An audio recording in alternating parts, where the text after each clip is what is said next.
Now moving on to the course requirements. So firstly, a USB wireless card is a must. So to finish and do the course in its full capacity, you'll need a USB wireless card. So if you look to the right hand side there, that is the exact make and model of wireless card that I use, the Alpha AWS 036 ACH. That ran me back about 150 Australian dollars. But you can also look at the TP-Link cards, which you should be able to find for under $50. You can find these on eBay, Amazon, or most electronic stores should stock them. While looking at wireless cards, you need to ensure that they have the capability for packet injection. Next, laptop or PC capable of running a virtual machine. So this shouldn't be an issue for the majority of people. Even the most bare bones basic computers or laptops are able to run a virtual machine. The amount of processing power that it takes from your host machine is quite minimal, so you should be fine. Your own network to test against, this is quite important. So having your own, or testing against your own internet, testing against your own access point is very important. You can't test against a stranger's internet without their permission. You can't test against like your neighbours or just random people's because it's highly illegal. So ensure that you only test against your own network. And the willingness to learn. So just dive head into the course, enjoy it, take everything for what it is, and I'll probably consider releasing a much more in-depth sort of Wi-Fi theory and deeper into open source tools, depending on how this video goes. But yeah, let's hook in. Cheers. Hello everyone, and welcome to How to Hack Wi-Fi Networks for Beginners. So my name is Jacob, and I'll be taking you through the duration of this course. So this is my first course with Udemy, and hopefully one of many. So the course outline. So we'll be going through Wi-Fi theory firstly. So it's important to understand the theory of how Wi-Fi works before attempting to exploit it. This will expand your general knowledge and assist in decision making while attempting to exploit Wi-Fi networks. We'll then move into setting up your VirtualBox and wireless card, as well as learning the basics of kernel Linux and some of the open source tools available to us. So take notes as you go. This is really important to do. You want to be able to take notes to reference back to after you finish this course. Follow along with me. So I'll be showing you on my screen exactly how to download VirtualBox, download kernel Linux, set everything up. I'll be showing you all the commands to write, all the outputs, and basically you'll be following along with me. Building that muscle memory and getting repetition will be very valuable for your learning experience. If you have any questions, please do ask in the comments below. I'll aim to get back to them as soon as possible within a day or so. But if you can't figure something out and I haven't replied within a few hours and you really want to crack on, always try Googling it. Kali Linux especially has a massive community of people that have gone through lots of problems with fixes and resolutions to help you. And lastly, enjoy the course. It'll be a pretty easy course, pretty fun course, and hopefully you get a lot out of it. And that brings us to the end of section 2. So hopefully you learned something, hopefully you got something out of that theory package. It was fairly basic, and that was intentional. Didn't want to go too in depth because the course in itself is quite a basic course. If you want to study any further, feel free to continue studying on any of the topics we went through, but hopefully you got something out of it, and I'll see you in the next section. Moving on to the so what. So why should we learn Wi-Fi theory? Why is Wi-Fi theory important before doing or jumping into a Wi-Fi exploitation course? So a broader understanding of concepts. So when you're typing certain commands, when you're going through, you're looking at certain data, if you're looking at the receive strength levels, MAC addresses, all these key things that will help you in your Wi-Fi exploitation journey. You want to be able to understand the reason why you're doing certain things, basically. So understanding how the tools work. So yeah, kind of touched on that as well. So give you a more in-depth knowledge of what the tool or what the command is actually doing, how it's actually affecting the network or the access point that you're testing against. So fault finding. So if you have any issues or stuff's not running as smoothly as what it should be, you'll have a broader understanding of the kind of the layers or the processes involved and where a fault could be at each of those layers. So a baseline knowledge can lead into other technologies. So this is pretty true. I started off on Wi-Fi, delved into Bluetooth, and delved into a lot of other technologies. Having a really good fundamental baseline of one technology will pay dividends when you go through and start trying to learn other technologies. Not all technologies are the same, but majority of them have a pretty similar baseline, pretty similar terminology as well. So wrapping your head around Wi-Fi and getting all over Wi-Fi can definitely help you if your intentions or your goals are to move on and learn other technologies. And overall, you'll be a much more competent operator. So you'll be able to, I don't know, I guess brief, explain more clearly to other people, be able to teach other people, but basically you'll just be competent at what you're doing. So now to start us off on our theory package, we're going to go through the different Wi-Fi releases. So the Institute of Electrical and Electronics Engineers, or the IEEE, is the organisation responsible for generating technology standards. So just think of the IEEE as kind of the overarching company that creates the standards for or test and deals with testing, creating, pretty much deals with everything to do with Wi-Fi for this course at least.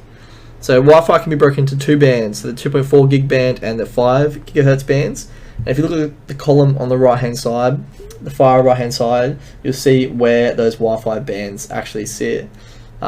If you're looking at Wi-Fi 6E and Wi-Fi 7, you notice that the 6 gigahertz band is there. That's something I actually haven't seen in the wild yet. So maybe for the next course or the next kind of package I run through Udemy, we'll be able to go all into the 6 gigahertz range. But for this course, we're just looking at 2.4 and 5. So the 2.4 gigahertz band consists of 14 overlapping channels, with 1 to 11 being used in the US. The 5 gigahertz band consists of 24 total non-overlapping channels. So I have a picture representation for both of these in the next slide. But just quickly, I just want to talk about that picture to the right hand side.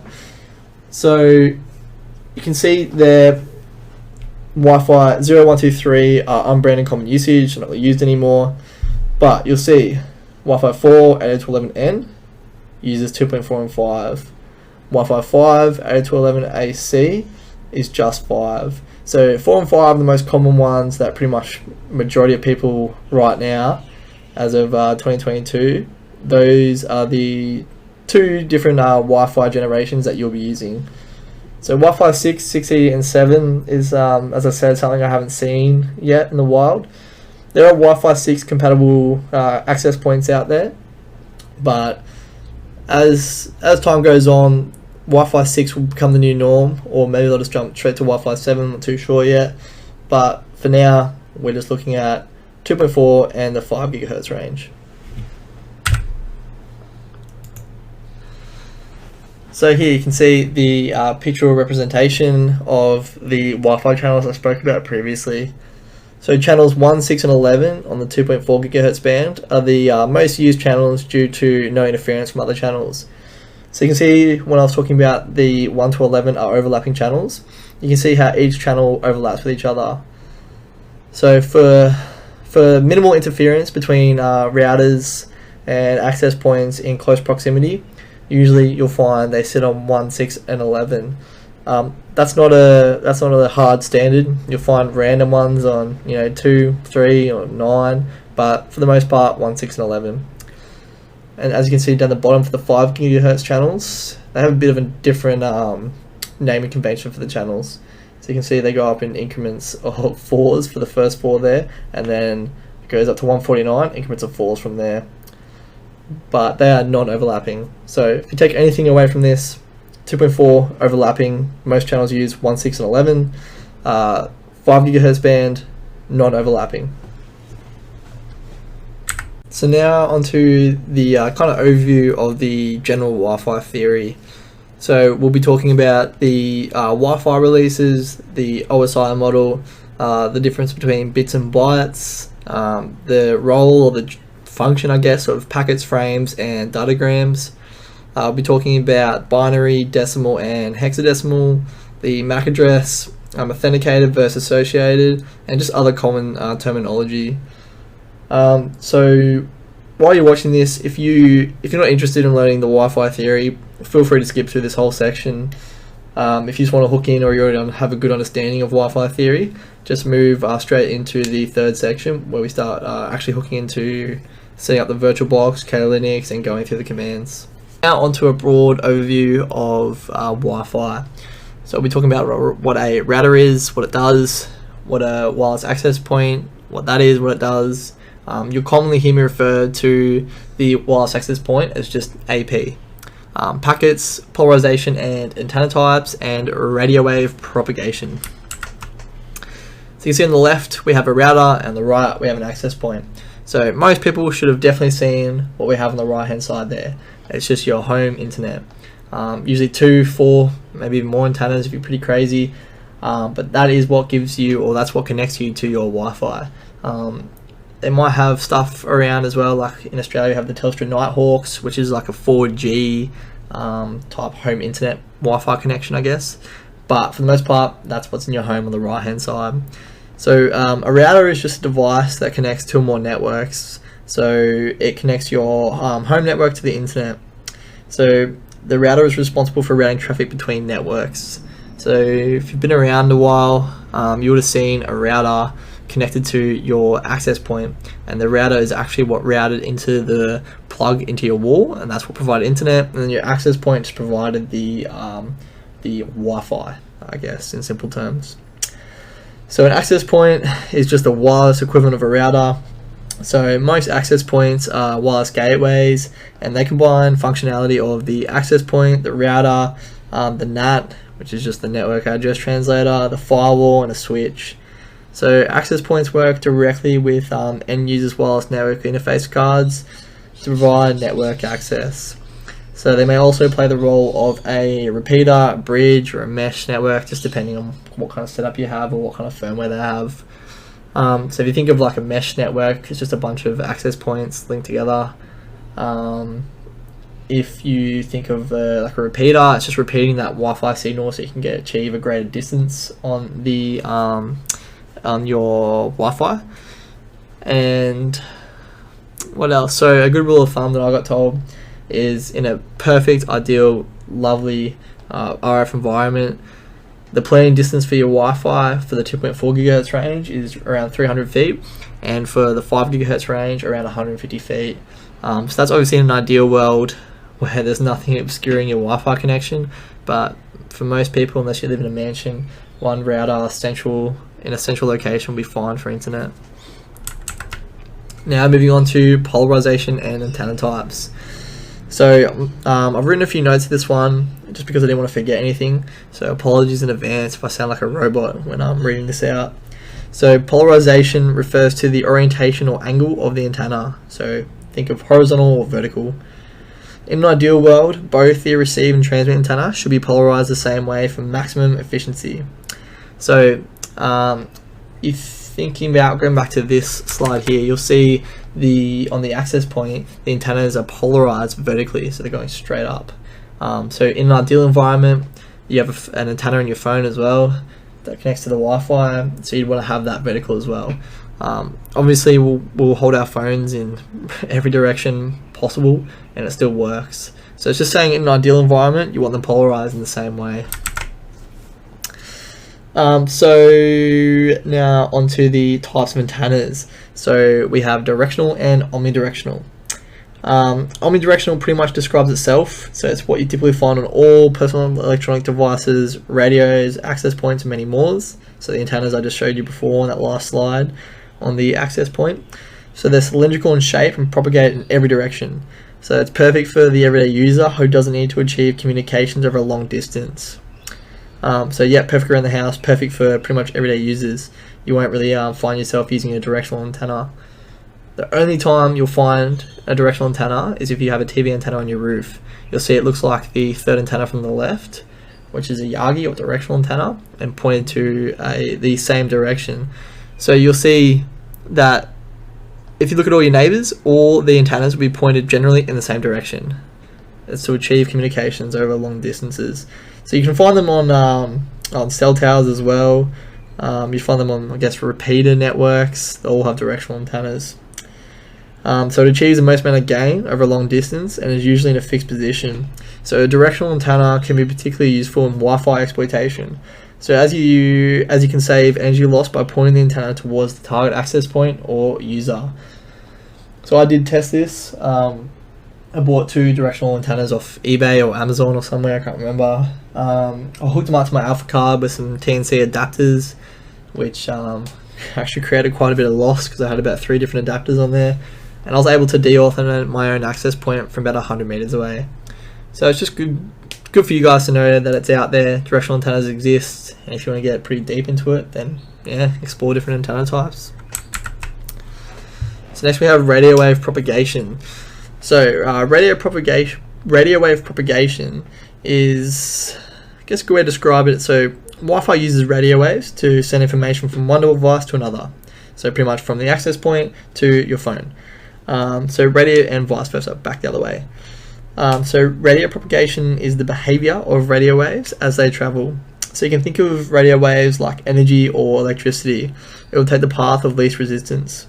So this is especially handy to know as the polarization, the sighting, so when I say sighting, just where your antenna is, and the type of antenna used in DDoS attacks can be very important to achieve the required outcome. So for this, if your antenna or your access point is, the complete opposite end of your house, and you're trying to deauth a phone that's connected right next to your access point, and you're, I don't know, 20 meters away, for example.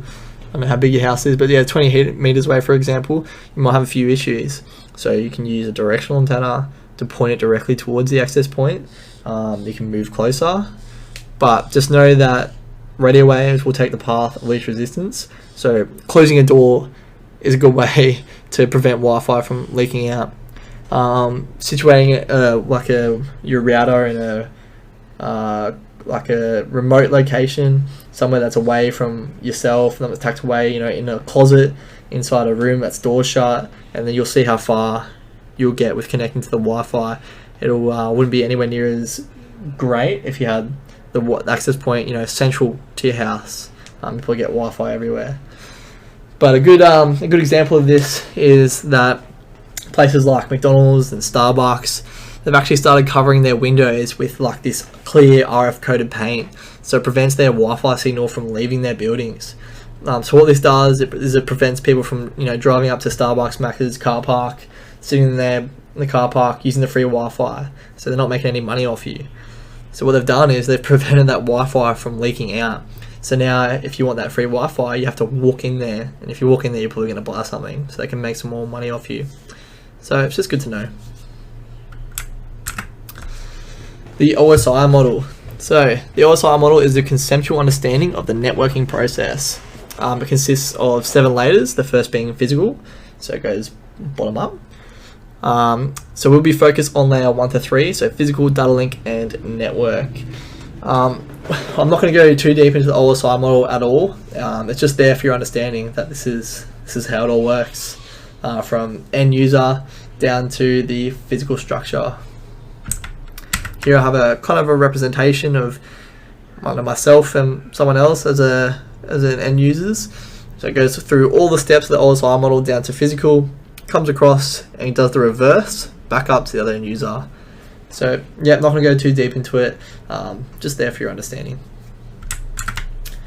So bits, bytes, packets, frames, and datagrams.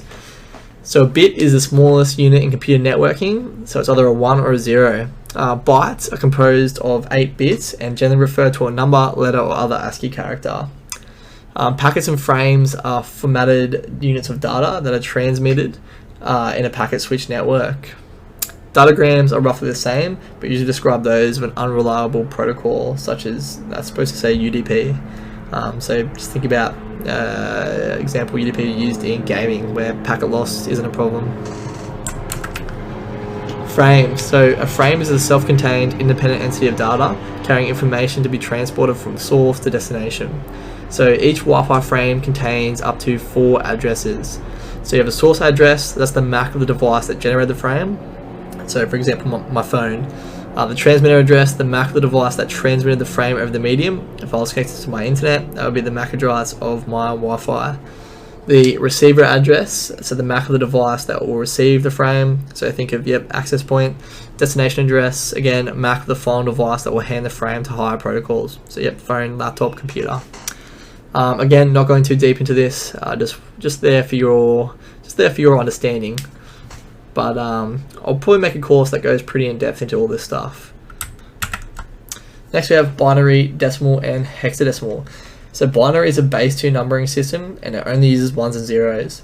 So you can see on the graph, the representation on the right hand side there, we have binary in the far left column. So binary is read right to left, and it starts off at 1, 2, 4, 8, 16, 32, 64, 128, and just keeps going up. So you can see that binary, so if you have a 1 in the far right hand column, that's just 1. If you have it in the second from the right, that's 2. If you have a 1 and a 1 in the first 2 columns, that's 3, and you can go down that for the rest of your binary. Again, you don't have to learn this if you don't want to, but binary is good to know anyway. So decimal is a base 10 numbering system, which is what we're all used to, so that's the far right column. So that's just 0 to infinite. And we have hexadecimal. So hexadecimal is a base 16 numbering system using the characters 0 to 9 and A to F. So that's what MAC addresses use, which I believe is the next slide. So the numerical label assigned to each piece of network interface controllers is a MAC address. It's composed of 12 characters or 48 bits in hexadecimal, making a total of 6 bytes. So the first 6 digits refer to the organizationally unique identifier, or the OUI. The second 6 digits are the serial number for that device. So the first 6 digits, I'll explain, is basically, so you could, if you didn't know what kind of device you were seeing in a Wi-Fi survey, you could Google the first 6 digits of the MAC address, and it would probably come up. It'll probably tell you exactly what it is. The second 6 digits are pretty much what identifies you. So that's your serial number, so that's you. That's what associates you with the network or whatever. You can see down the bottom we have a local versus global MAC address. So that's the second digit. So local is 26AE, global is 048C. Not kind of important. So if it's locally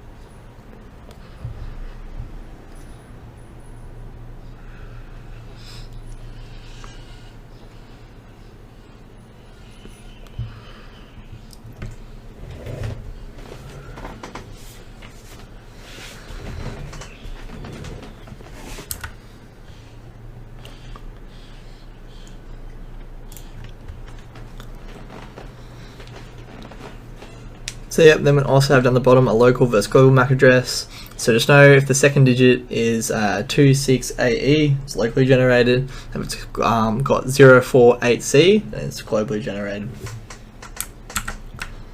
Authenticated versus associated. So a device can be in 3 possible states: unauthenticated and unassociated. So in this state, a device is usually sending probe requests. So as in your phone will be sending, or whatever will be, your laptop or computer will be sending probe requests to all the access points in the area. So authenticated but unassociated. So in this state, a device is authenticated with one or multiple access points but not associated, therefore unable to communicate on that network. So something you maybe connected to before, but you're not actually associated with that network. You're not connected to that network. So authenticated and associated. In this state, a device is a member of the network. So a device can only be associated with one access point at a time. So basically you can only be connected to one access point at a time, which you'd find on your Wi-Fi. If you try to connect to two or more, you cannot do it. Now, basic terminology. So again, we have AP, which is the access point, the BSS, which is the basic service set, the BSID, which is the basic service set identifier, the extended service set, the extended service set ID, gigahertz, the IEEE, MAC address, client. So when I say client, that's the device hanging off the access point. So DAuth is just the denial of service, and another name, if I ever say added to 11, I'm just referring to Wi-Fi. So you can go through on the cheat sheet that I gave you to download, and you'll see like an extended version of basically what each of those are. So how do we exploit Wi-Fi? So there are many ways to exploit it. The ones we'll be covering off in this course are the brute force dictionary attacks, capturing handshakes, denial of service, and creating a fake access point, which is also known as an evil twin attack. So a brute force dictionary attack, as you can probably guess, is trying to access a network by using a word list or a dictionary with thousands of common passwords. So it's just repeatedly going through a massive password list, trying to crack that password. So capturing handshakes, so you can capture handshakes to replay that handshake back to the access point. Denial of service, so this allows us to force clients off their access point and capture handshakes, or force them onto our fake access point, which is the evil twin attack. So we'll be going through all of these different attacks and more throughout the course, so we'll go in depth as we push through them. Welcome to the third section. In this section we'll go through a brief overview of virtual machines, the same for Kali Linux. We'll also go through a step-by-step guide installing VirtualBox and Kali Linux, and basic Linux commands. So let's hook in. So what is a virtual machine? So a virtual machine is a virtual environment that functions as a virtual computer system with its own CPU, memory, network interface and storage, but it's created on your physical hardware system. So virtual machines allow multiple different operating systems to run simultaneously on a single computer. Each operating system runs in the same way an operating system application normally would on the host hardware. So the end user experience emulated within a virtual machine is usually, most of the time, nearly identical to a real-time OS running on a physical machine. So a virtual machine provides an environment that is isolated from the rest of the system. So whatever is running inside your virtual machine won't interfere with anything else running on your host machine. Because virtual machines are isolated, they're a great option for testing new applications or setting up a production environment, which is exactly what we're going to do today. Why Kali Linux? So Kali Linux is a Debian-based security distribution initially designed for penetration testing and network analysis. The operating system is absolutely free, and you can do it on a laptop computer and majority of smartphones. Kali Linux is a one-stop shop for penetration testers. It's like a giant retail store where you can find many different brands of the same items. It has something for everyone, whether they're a penetration tester, forensic expert, or just want to reverse what hackers can do. It's also heavily supported by the open source community and the vendor offensive security, which basically just means it's not going away anytime soon. So Kali requires low-end computer components to work perfectly, and installing Kali Linux on an operating system is extremely simple, which is what we're going to go into for the next video. Kali has some of the most magnificent features and highly customizable options, making it suitable for an ethical hacker beginner. So if you're a little familiar with Ubuntu, you can definitely start your hacking journey on Kali, but it doesn't really matter for us because you'll be following along with me for everything I do. So Kali is completely legal. It's used for professional work, including practicing penetration testing and hacking.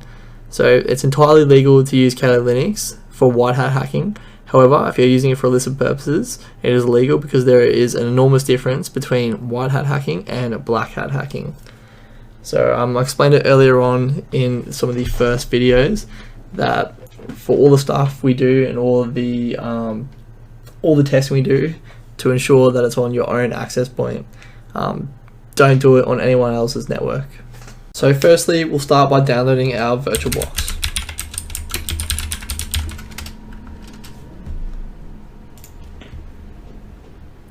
Click on the first link you see. And now depending what operating system you're using, if I'm using Windows, I'll click on Windows Host. As you can see, it's starting to download there. Next, we'll download our Kali Linux.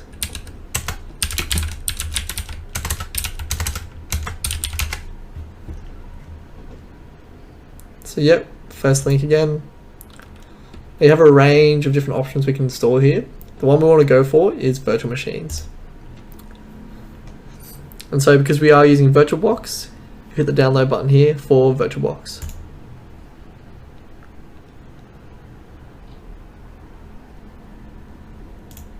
Move on to setting up our VirtualBox and Kali Linux.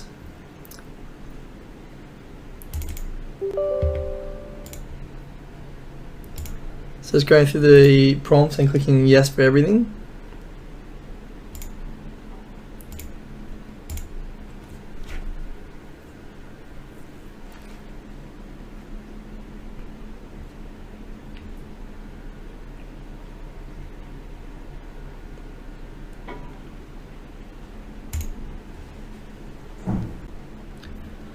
So once we have finished installing our VirtualBox, we'll go to Add and find where you installed your virtual machine, and here we are. So now we'll click Start.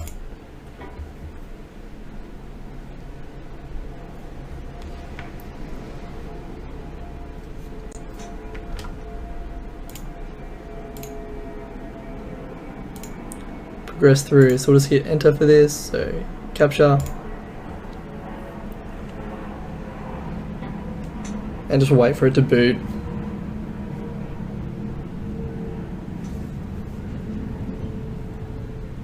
So the default username and password is Kali and Kali. And we are now in our virtual machine. So we'll go through some very basic commands to help you get comfortable using Kali Linux. So the first command being sudo. So sudo is probably the most popular command that you can use, or basic command that you can use in Kali Linux. It just enables you to perform tasks that require administrative or root permissions. So to get sudo privileges, you simply type sudo su. Now usually it'll ask for the password, and the password is just Kali, but now we have our root privileges. Another helpful command is ls. So ls shows you everything, or every directory available to you from where you are. So we can see all we have there is Kali. So now we want to move to the Kali directory. We'll type cd and Kali. Now we can type ls again, and that gives us again all the paths we're able to take. So if we wanted to move forward into the downloads, for example, we'll type in cd downloads, and now we're in downloads. And we can type ls to see what's available to us, and there is nothing available to us because we haven't downloaded anything. To move back a directory, you can type cd followed by ... and then we're back in the home directory. You'll see that once you start typing commands, it'll auto pre-fill for you. So you can see it's pre-filled for me there. Instead of typing out the whole command, you can simply tap the right arrow, like I just did, and that'll enable you to move or to execute that command without typing it again. So let's move back. Another helpful command is pwd. So if you get lost, pwd will tell you the exact file path route that you're at.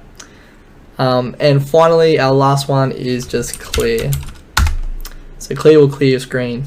If you wish to exit root privileges for whatever reason, you can simply just type exit. So we'll pick up more commands. You get more comfortable using it with repetitions as we progress through the course. So if you're feeling overwhelmed or feeling like you won't remember any of these commands, that's completely fine. The rest of the course is all follow along with me, so you shouldn't have any dramas. Hey guys, just want to say again quickly before this full course package finishes, Thank you very much. I hope you've enjoyed this course.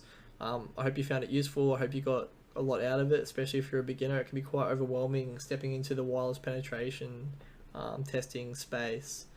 Hopefully you took lots of notes. I still find the best way to take notes is to type out kind of step by step what I actually did, as well as what each argument or each, like the TAC T's or the TAC O, whenever you write, what it actually means, as well as little snippets or screenshots of your commands and the outputs that you got while you're in Kali Linux. It just helps refresh your brain if you don't touch it for a while and you come back to it. But yeah, feel free to come back to this course and ask any questions. I'll get back to you as soon as I can. But yeah, generally I just hope you enjoyed the course. If you have any feedback for me, please leave them in the comments below, or the feedback for me, and in any future courses I'll try to address that. I'm sorry if the accent was hard to listen to for whatever reason, but that's just something I can't change, I guess. But yeah, continue learning. Wireless penetration testing is probably one of the best penetration testings you can do. You can have the most fun with. Definitely one of the easiest too, in some aspects. I'll definitely look at making some more courses. I kind of want to step into the Raspberry Pi space and step into maybe a bit of Bluetooth or the NFC space as well. But yeah, thank you very much. Don't let this be the end of your journey in wireless penetration testing. If you have a passion for it, or if you've this has been overwhelming at all for you, it just comes with time. No one ever picks it up and is a gun straight away, especially if you do this in conjunction with full-time working or looking after kids or whatever else you do in your spare time. Continue learning. There's a lot of great courses on Udemy that you can look at that are more advanced than this, and I definitely recommend it. But yep, thank you very much, and I hope you enjoyed the course.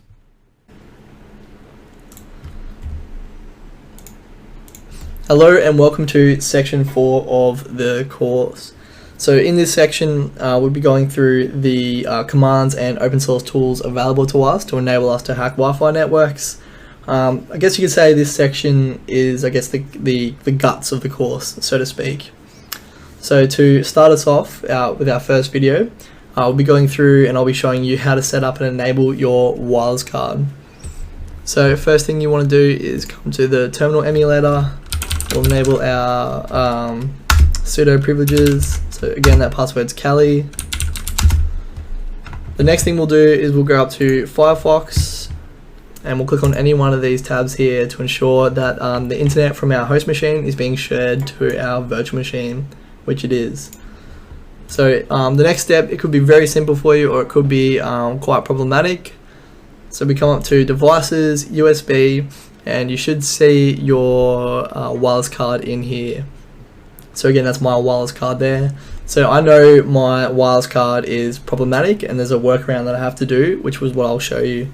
But if not, you can give it a crack anyway. Simply click on that on your wireless card, come down into your terminal emulator and type the following command, iwconfig. So in here, you should see your wireless card underneath. So it'll be probably WLAN 0, WLAN 1, one of the two, with a bunch of information about it.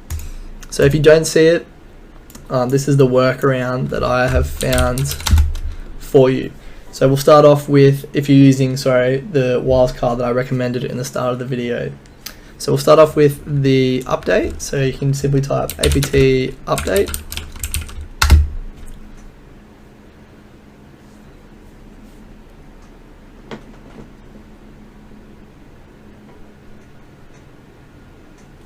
So this one should be fairly quickly. We are just updating our Kali Linux, all our packages.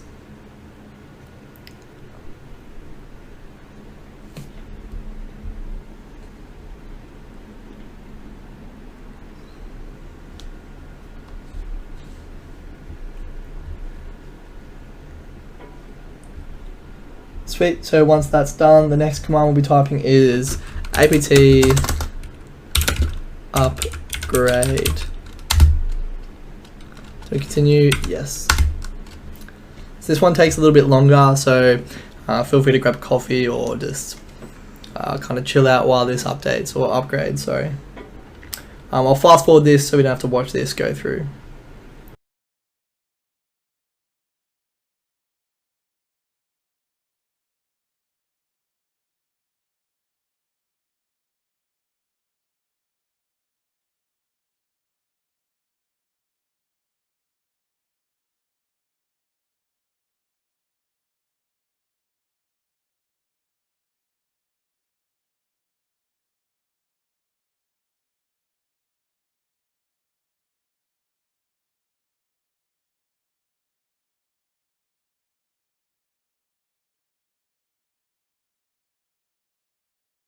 So now that's all done, the next command, or we can clear the screen. The next command we'll type is sudo apt, oh, we don't have to type sudo anymore, apt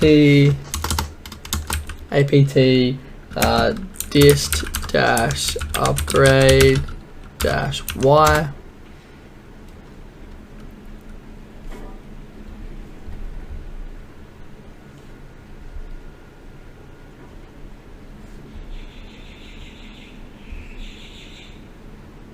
And that's done. We'll then type reboot now.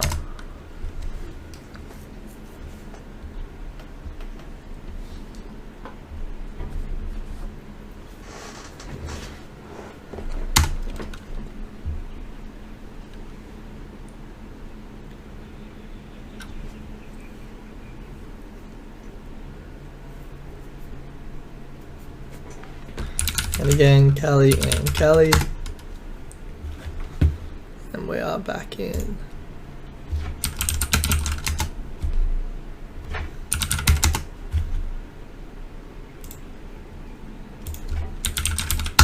Clear. So the next thing we'll type is ls USB. Again, so again, you would usually see your virtual card up in here. We can't see that, or I can't see that now because I have not brought it across yet. As you see, it's not ticked. So the next command we'll be typing is, let me just find it. Okay, so apt install realtek. So this is for my specific USB card. Realtek dash RTL 88 XXAU dash DKMS. Yes.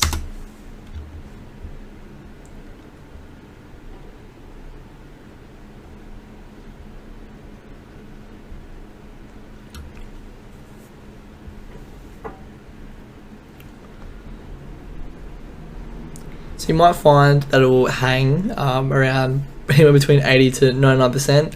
Don't reboot or do anything, just let it do its thing and it will keep progressing. For now, I'll fast forward the video until the next stage.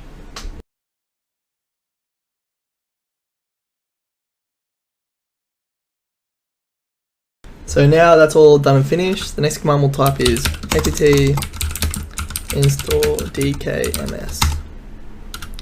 And done. So in theory, this should have worked. And if you type iwconfig again, you should be able to see your wireless card there. But with the wireless card that I'm using, the one I recommended, again I said it's problematic. So the next command we'll type is git clone https://github.com/aircrack-ng/RTL 8812AU.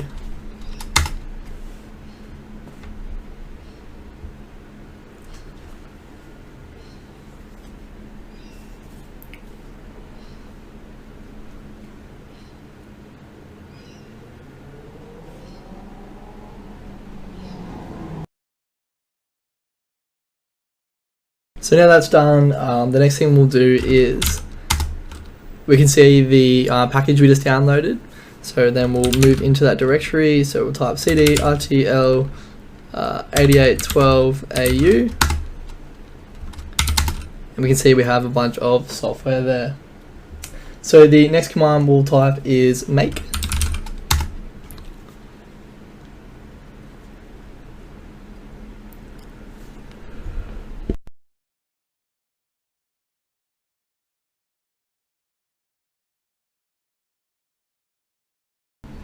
And now that's completed, the next command we'll type is make install. And that's done. So we'll clear the screen. So in theory now, it should be 100%. So we can type iwconfig, and you should see it there. So now I'll bring my wireless card across. So we click on devices, USB, and I'll click on my wireless network card.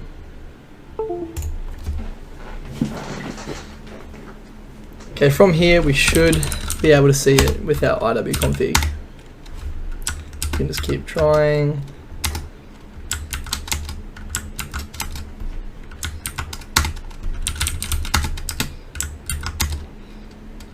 Again, if you want to see commands that you've previously typed, you can just hit the up arrow. You can go through to see all the previous commands that you've typed.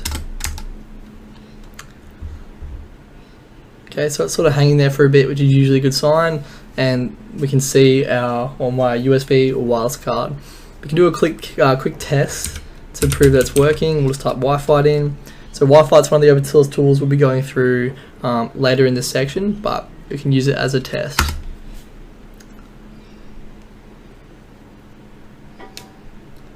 Again, so now it's looking for Wi-Fi networks and it's found Wi-Fi networks.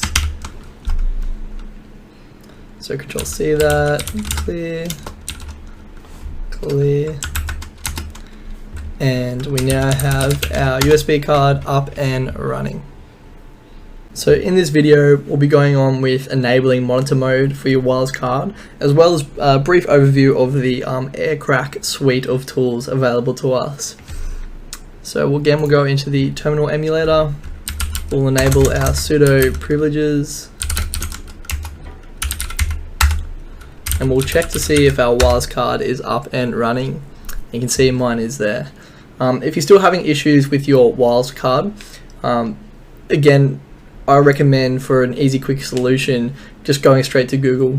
Googling what type of wireless card you have and then problems with Kali Linux, and you should find an extensive range of tutorials and videos and threads of people with the same problem that have had fixes. So we'll clear that.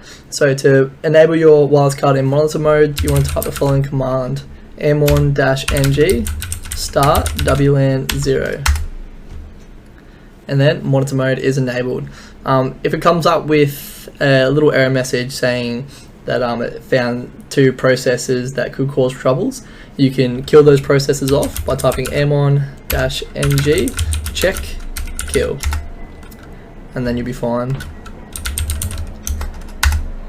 So quickly now I'll talk about the AirCrack suite.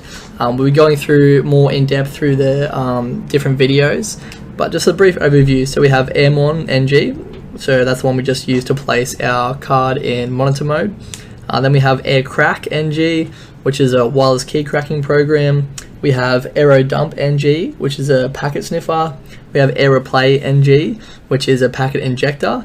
And then we have Airbase-ng, which is what we use to configure fake access points. Again, we'll be going through all those different tools in later videos. So in this video, I'll be going through and showing you how to find hidden wireless networks, as well as the hidden wireless network's actual name, or its ESID. So to start us off, we want to ensure that we have our root or sudo privileges enabled, as well as our wireless card in monitor mode. So the first command we're going to type is aerodump -ng WLAN 0. So this will give you a list of all networks or access points that the wireless card is able to see in the area.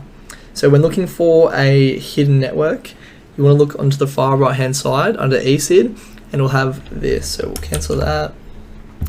To cancel or quit, you just simply hit Control C. Length .0. So length .0 indicates that it's a hidden wireless network, and this is my hidden wireless network that I've set up.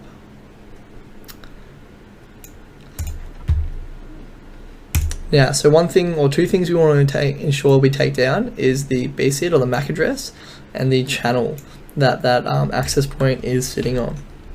So now we want to go through, if you for whatever reason you want to figure out or find out what the actual name of the network is, you would come down and type the following command. So AeroDump -ng tac C for the channel number. So our channel number that my wireless access point is on 6. So we type 6 followed by tac BSID and the actual BSID. So you can, 2 ways to copy and paste in Linux. You can hit Control Shift C, or you can right click and hit copy selection. To paste, Control Shift V. WLAN 0. So what this does, it enables us to look to see if there are any clients hanging off that access point. So right now I haven't got any clients hanging off the access point, but if you want to figure out the ECID, or the actual name of the access point, you can sit here and monitor it and wait for a new client to connect, which could take hours, days, or even weeks. To do it quickly, if there are clients hanging off that access point, we can open up a new terminal and we'll enable our pseudo privileges and we'll type the following command. So aeroplay -ng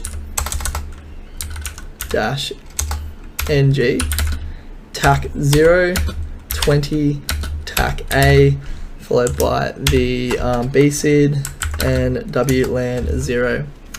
So what this does is basically saying that we want to send 20 DL frames to this access point. Enter. So now it'll go through and it'll send 20 DL frames to that access point. So what this will do is it'll force a disconnect between the access point and the client if you're close enough or within range, and it'll force a reconnection. So once that reconnection occurs, under the ECID up here, you will have the name of the SSID. So I'll just cancel this and clear. For more information about the tools or the aeroplay tool, you can simply type in aeroplay -ng tac tac help.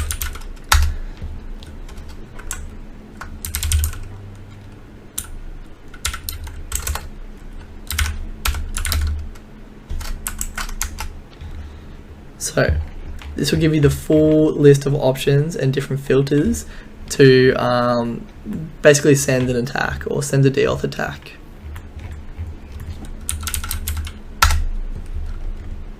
Hello and welcome to the next video. So in this video we'll be going through and I'll be showing you how to perform a DOS or a denial of service attack. So a denial of service attack is an attack meant to shut down a system or a server, making it inaccessible to its intended users. So denial of service accomplishes this by flooding the target with traffic or sending information that triggers the network to bottle and slow down. So denial of service attacks cause the following problems: inaccessible services, interruption of network traffic, and connection interference. So basically what we're doing is we are flooding the router or the access point or the client with DOS packets or DOS frames, forcing it to disconnect. So we went through this in the previous video when we were attempting to find what the ECID was for the hidden wireless network. So we're going to pretty much do the exact same thing now, but this one is a little bit more directed or targeted. I don't know what reason you'd have to DOS an access point or network unless you're using it in conjunction with another intended use. So for DOSing, so the client reconnects and you can capture the handshake, for example. But we'll start off with the same command we used last time, which is mmon-ng aero dump -ng WLAN 0. So again, this gives you obviously all the access points that your wireless card is able to see. And we'll wait for, so I've got my network there at the bottom, so we're Control C, and we'll type the same command again, so aerodump -ng tac C for channel 6, followed by the BCID WLAN 0. And again we can see the BCID and the access point here. So if you had your phone or anything else hanging off that access point or connected to that Wi-Fi, you'd be able to see it down here. So next we want to start by opening up a new terminal, and then we'll enable our pseudo privileges, sudo su Kali.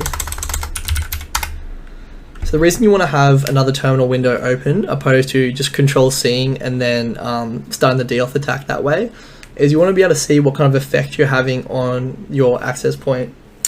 So in here you'll be able to see that the client will drop off.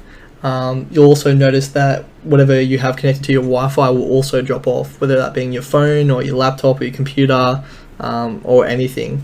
So this also stretches to having cameras as well, wireless cameras, which is why I would never recommend purchasing or using Wi-Fi cameras. This is also the same for your wireless or your smart home technology or your Internet of Things. So like wireless door cameras, front door cameras, anything that connects to the internet via Wi-Fi is susceptible to this attack. And it's a very simple attack to do. So we'll start by typing in the following command. So we'll go through and go airplay -ng. This time we'll go TAC 0 and 1000 for 1000 packets. TAC A followed by the MAC address and WLAN 0. So what this does now is it sends basically 1000 DAuth packets or DAuth frames to that access point. And what you should see straight away is that your phone or whatever you have connected to that Wi-Fi will disconnect. What you'll also notice in the window up here is you should see the client start to drop off. So this is why I would never recommend, for me personally, a wireless camera system for my house or business or anything like that, because of how simple this attack is to do. So like I said earlier on in the video, we'll be going through and doing much more, I guess, kind of advanced stuff with this DAuth attack, like capturing handshakes. But for now, we're keeping it simple, and that is how to do a DAuth attack. Hello and welcome to our next video. So in this video, I'll be showing you how to crack WPA or WPA2 encryption. It's a fairly simple method, but it's a very effective method at the same time. So to start us off with, we're going to need 2 terminal emulator screens. We want to ensure that we've set our wireless card into monitor mode and we've killed off any processes that could interfere with that. So to start us off, like how you start off mostly by doing, I guess, a survey or a general soak of the access points in the area, we're going to type the following command: aerodump-ng WLAN 0. Okay, from here I've already found my access point. So this D-Link DWR router is my access point that I'll be going after. So you can see here I'm using WPA2 encryption. I'm sitting on channel 5 and this is my BSID.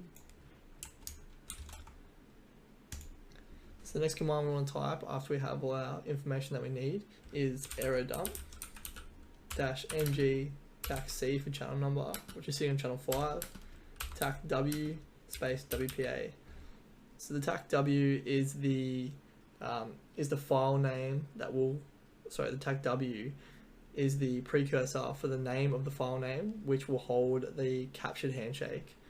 So we'll use that along with our word list to potentially and hopefully crack the password. So TAC BSID followed by the BSID of our access point and WLAN 0.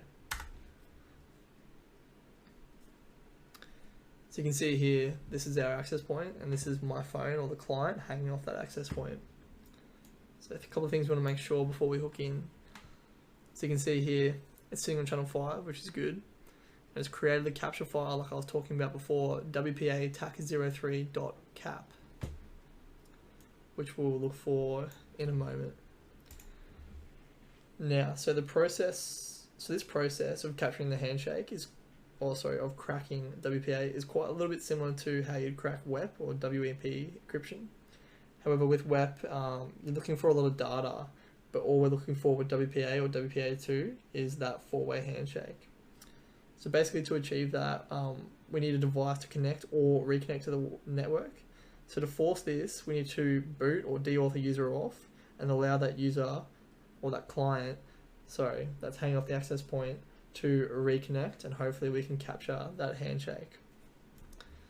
So now what we're going to do is we're going to come down into our other terminal window or another emulator window, and we're going to type the following command: aeroplay TAC-ng TAC 0 20 TAC A followed by the MAC address.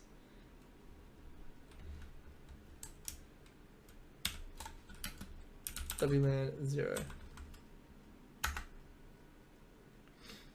So as you can see, we're sending the deauth code now, which is going to my phone. and you can see we've already captured the handshake just up here. So we have WPA handshake. So that's exactly what we want. If we were failing and it wasn't working, just keep going through and keep trying to send deal with codes to try and capture that handshake over and over and over and over again.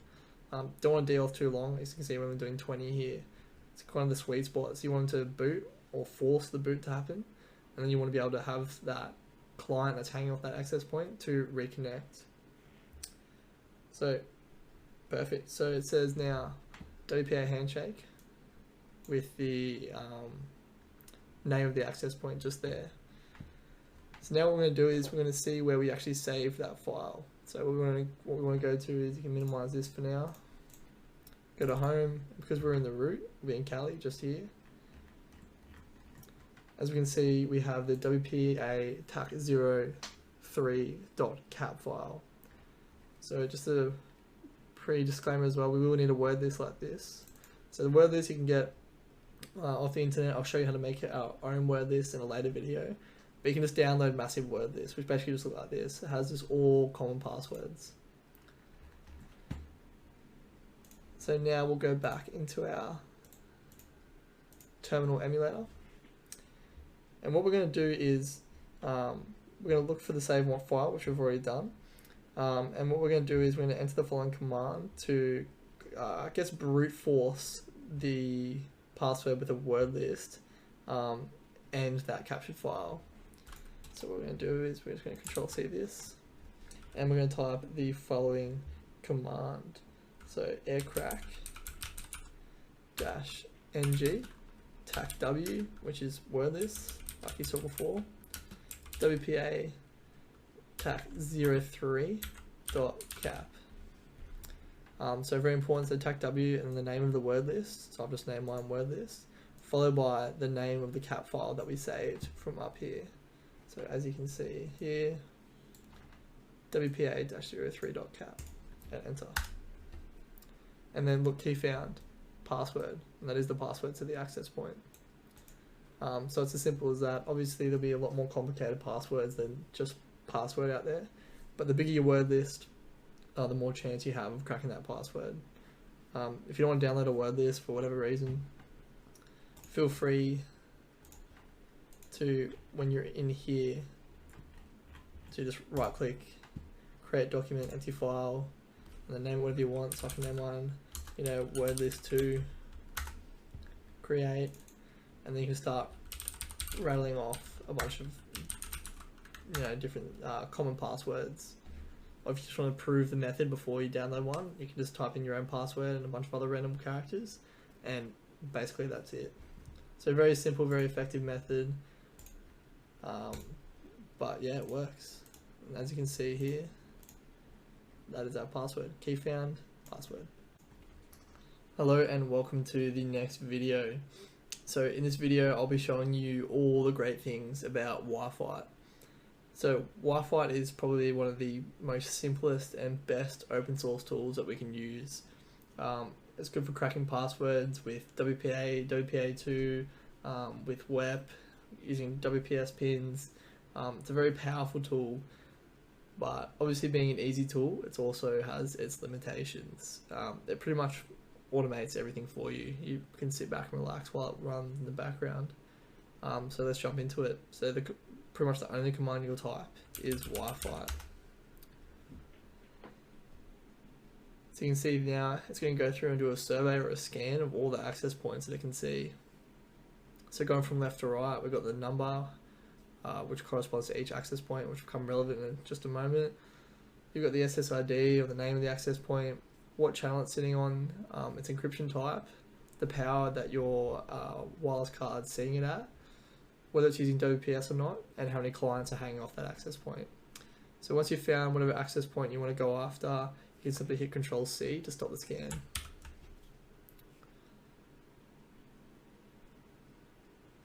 So now because that scan stopped, you can see it says select target or targets, separated by commas, dashes, or all, if you want to go after all of them, which I don't know why you'd want to do that, and you shouldn't anyway. So you can see here, my access point here, D-Link DWI 2.4G is number 2. So what we're going to do is hit number 2. So you can see here now it's going to start its own attacks. So it's got my client there hanging off it. It's now going to attempt to DOF me, and pretty much what we did in the previous video, but this is all automated for you. So obviously it has its advantages. That's very fast, very time efficient, but it also has its setbacks. So yeah, boom, done. So it also has its setbacks. So in a modern router or a modern access point, which I'll show you in a second, my other access point, which should be in there somewhere. Yep, test. It can be quite hard to crack it, but you can see here it had no problems. It would have saved you, 5 minutes compared to the last video. And the PSK or the password is password. So that's how simple it is. Very powerful, very easy, just a very simple open source tool. And all I have to type is Wi-Fi and then the number 2. So we'll try on that again. But this time we'll go after my test access point, which is a much newer modern access point.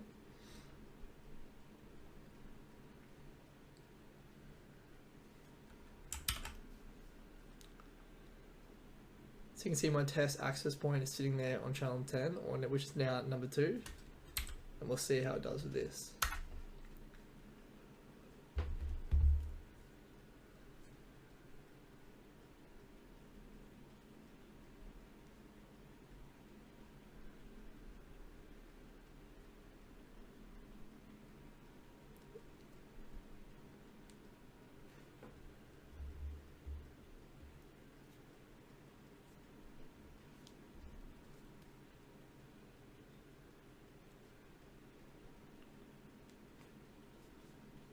So you can see there it's found my client.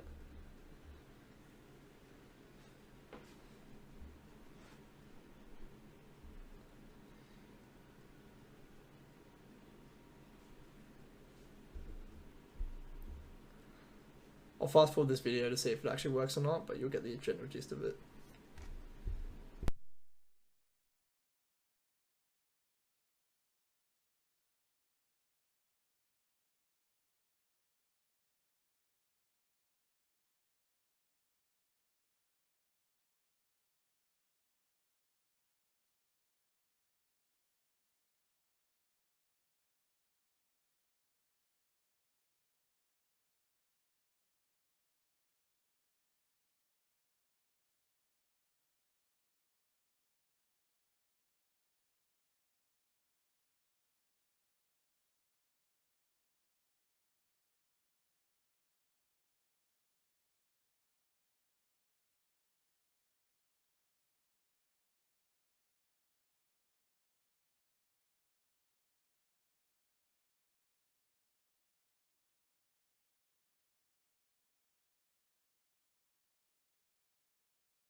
So as we can see there, it timed out and was unable to capture and then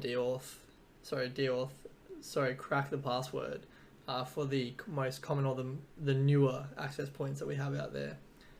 So it goes to show that the open source tool is very powerful and it's very handy. And if you're going to try and go after something, it's worth giving it a crack in here first because you'll save yourself time. But sometimes you'll need further prosecution using the air dump or the air crack or the M1 suite of tools. But yeah, that's basically what I want to show you for Wi-Fi. You can play around, feel free to explore with it, but it's probably the easiest tool or the easiest open source tool that we could use for cracking Wi-Fi passwords. Cheers. Hello and welcome to the next video. So in this video I'll be showing you another tool called Reaver. So Reaver is an open source tool that brute forces WPS pins in order to recover the WPA or WPA2 passphrases or passwords. So Reaver starts by running through a massive combination of pin numbers until it finds the correct one, and once it's found that one, it will display the password on the screen. So WPS, like we know, is an optional device configuration for access points, which can make it really easy to connect to. There is a caveat to this though, so most modern routers now have a timeout feature and can be very hard to attack. So this attack depends solely or entirely on how modern or how new the target access point is. So without further ado, let's crack into it. The first command I'm going to type is wash tac I wlan 0.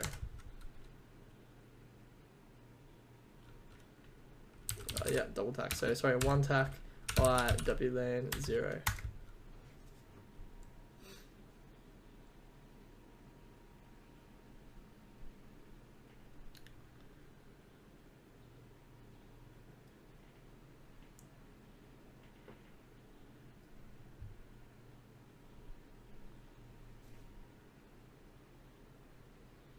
So the first one we're going to go with there is my Telstra Smart or Modern modem or access point.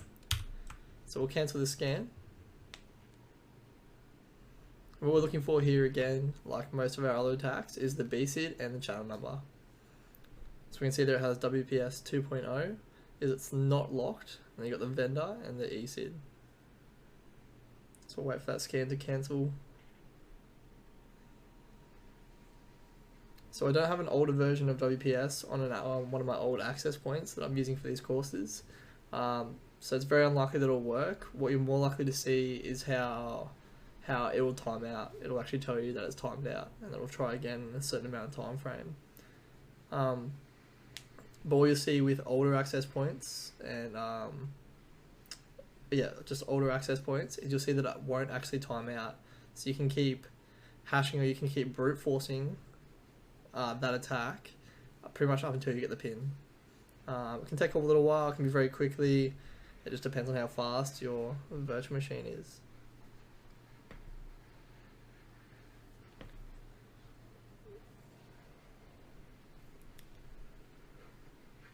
While we're here as well, you can see all the optional arguments and required arguments, or the prefaces that we have while using Reaver.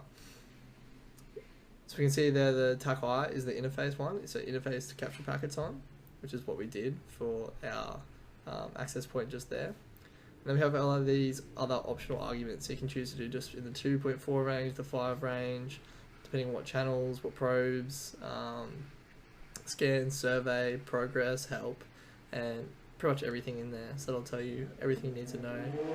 The best way to get around, or if you're having troubles with any of these tools, is to simply type the tool and then tac help. It'll give you a massive help sort of display or dictionary of all the available arguments or the inputs that you can put into these open source tools. If you have trouble still, you can go to YouTube, you can go to Google. There'll be plenty of forums and threads on people that have had pretty much the exact same problem that you've had probably 10 years ago, or maybe even closer. But yep, so now that scan's done, what we're going to type in now is Reaver TAC-I WLAN 0 TAC-B followed by the BSID. So you can see that is the same BSID, followed by TAC-C for the channel number it's sitting on, which is sitting on channel 1, followed by VV tac F.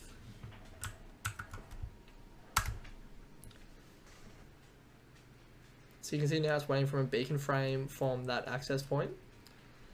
So it's received the beacon frame, it's got the vendor and everything else there. So this is a more modern access point, so it'd be very interesting to see what the actual outcome is.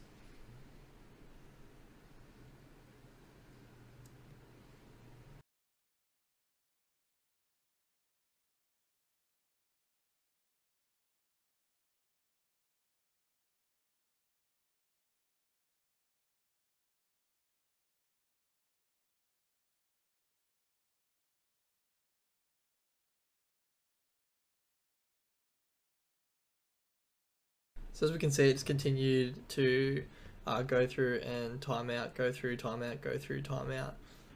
So you could just leave it there and hope that maybe it gets the right pin, but most modern access points do have that timeout feature now built into it for added security. So I basically just want to show you that tool to let you know that it existed and it was there. It's unfortunate I don't have an older access point that has the older version of WPS. But if you do have access to one, go for gold. It should work, and basically what you'll be displayed with is the password for that access point. But that's all for this video, and I'll see you in the next one. Good day everyone, and welcome to the next video. So in this video today, I'll be showing you how to use or how to perform an evil twin attack.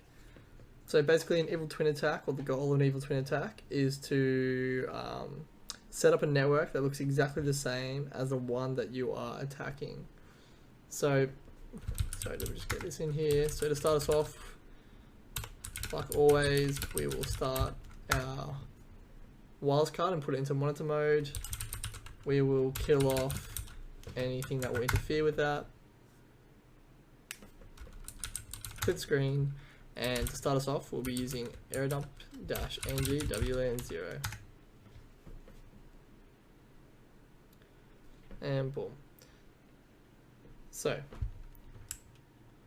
in simple terms, what an evil twin attack is basically you are mimicking the access point that the target client is hanging off of. So how we achieve that is we de-auth that target off the real access point. We set up a fake access point, same name, same everything, same BSID as the target access point. We force that client to reconnect to our access point. And the client is none the wiser. We can provide internet through our fake access point, so the client or whatever's hanging off that access point won't even realize that they've actually switched to a different access point. And what we can do from there is we can further prosecute and do some packet sniffer or packet capture, packet capturing through Wireshark, which we won't be doing today or throughout this course. I'll probably make a pretty in-depth Wireshark course in the near future, but for now I'm just keeping it simple and basic to show you some of these tools that are available to you. So sweet, so now we've scanned the wireless access points. So the access point we wish to clone is my D-Link DWR 2.4G, which is just under halfway down that list. So what we now need to do is we need to enter a command to be able to turn the wireless card into an access point. So what we're going to do is we'll open up a new terminal emulator, sudo su kali, and we are going to type the following command. So it's airbase-ng tac a, the BSID or the MAC address,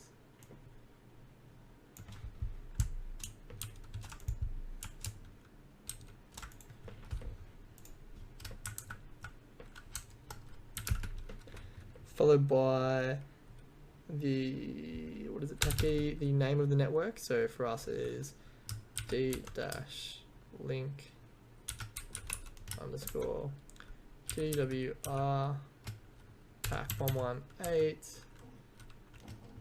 underscore 2.4G, followed by tac C WLAN 0. Oh, and we've got the channel number. So the channel number that this is sitting on is 5.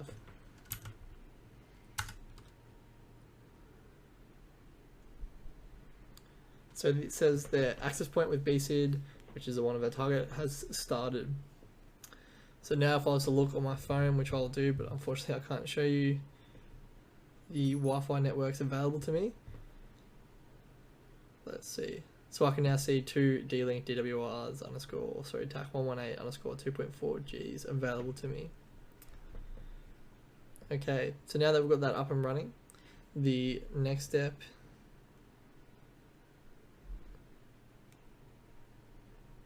is forcing the client to disconnect from the real access point and connect to the fake access point. So again, we'll go back to this terminal window.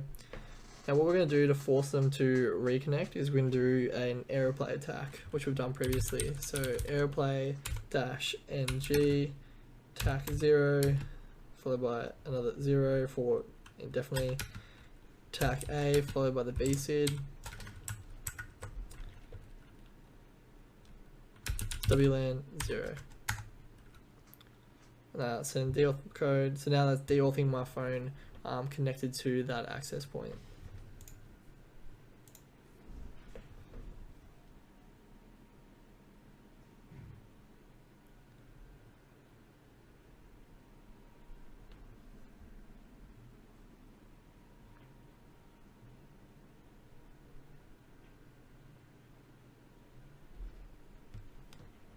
So you can see it's connected to me just there.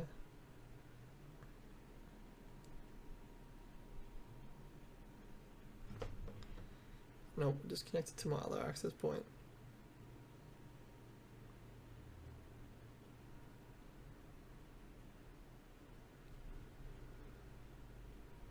But basically you can see that it worked. So my access for my phone just connected to my, I've got multiple access points set up here, so it connected to my other one.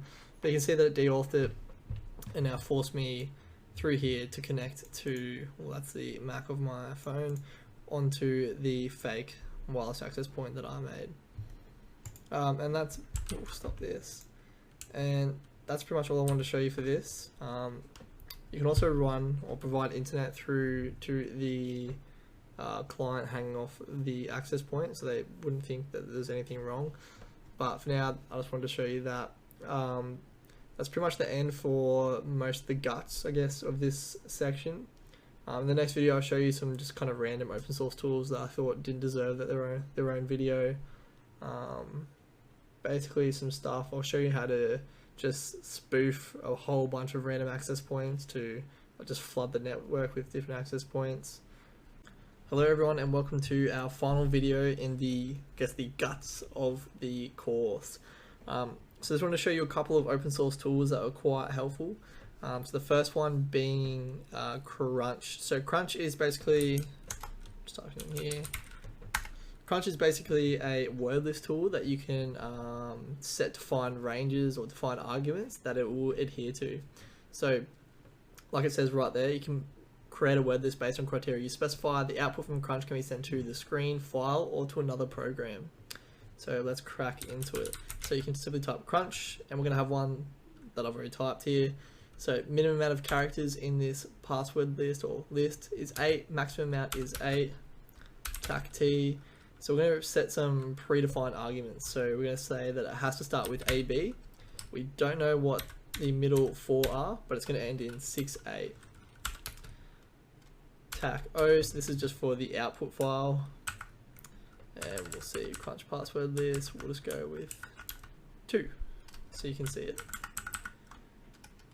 and that's just where it's going to save our Crunch password list.to text. Enter. So Crunch will now generate the following amount of data and with 3 megabytes and generate the following amount of lines, so 456,976 lines, and it has finished. So what we can do now is we'll just have a look at it. So this is the password list we just generated, and as you can see, they all start with AB and all end in 68, and it's almost every possible combination of that. So pretty insane. And when you do brute force attacks, this is perfect. It's exactly what you want to use if you somehow have the predefined ranges of that password. very simple, very easy, very handy tool. Next one I'm going to be showing you is it's not useless, but I guess it's cool. So it's called the MDK3 beacon flood attack. So basically what it does, it'll flood a local area with fake access points. And it's just random names, and you'll see once you do. I can't show you obviously because my wireless card is my connection to the internet, but if you do it yourself for long at home, you'll be able to see it. So all you're going to type into to start off with is MDK3 WLAN 0 space, not TAC B, space B, the channel number, and 6. So the B stands for beacon flood, and the channel number obviously is what channel we want that to emit on. Hit enter. So you can't see it right now, but I'm just going to check on my phone to make sure it's working. And if we go to Wi-Fi, yep, I can just see a whole bunch of just, I don't even know what you call it. It's just a bunch of characters, but basically it's just fake access points. You can run this command in multiple terminal windows, and you'll basically just flood that local area with fake access points. So I'll stop this so my neighbors don't hate me. So very simple tool to use. Yeah, give it a crack, and you'll be able to see the amount of fake access points that it creates for you. And that brings us to an end of our, I guess, content for this course. So I hope you've enjoyed it. Just remembering that it is pretty much a beginner's course, so it was pretty basic. I didn't touch on things such as web encryption because of how outdated it is, but you didn't miss out on much. I'm definitely going to make more Udemy courses in the future as time goes on. I'm not too sure what to go down next. I'll definitely make a Wireshark one in the future, but for now this is where I'll leave it at. So thank you very much for following along with me, and I hope you enjoyed this portion of the course. I'll see you in the next section for some goodbyes and some hot tips. Thank you very much.